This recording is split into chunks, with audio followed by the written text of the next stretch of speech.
សួស្តីអ្នកទាំងអស់គ្នាក្រោយពីម៉ោងកីឡាថ្ងៃនេះក្រោយពីហាត់កីឡាចលនាដៃជើងអីយើងរួចហើយកូនសិស្សគេចង់លេងទាញព្រាត់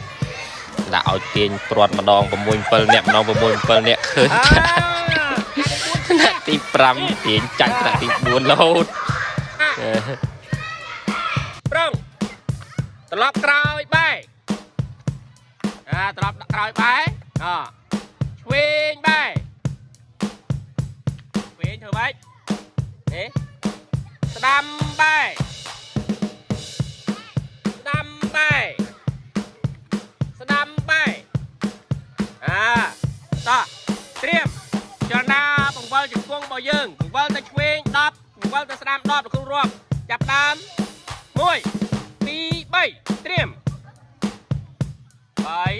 4 5 6 7 8 9 10តទៅស្ដាំម្ដងចាប់ដើម1 2 3 4 5 6 7 8 9 10ឱកាសនៃការបន់ចូលឆ្នាំខ្មែរយើងកាន់តែគៀកមកដល់សិស្សានុសិស្សត្រៀមនឹងចិត្តវ៉ាកងសម្រាប់វិស្វកម្មតូចគេត្រៀមលេងល្បែងប្រជាប្រិយខ្មែរយើងពិសេសដូចជាការទាញព្រាត់ចោតឈូងអីបដើហើយសប្បាយបងប្អូនកូនសិស្សគឺចង់សប្បាយហ្មងពិសេសល្បែងប្រជាប្រិយខ្មែរយើងបើសិនជាយើងនាំលេងបាន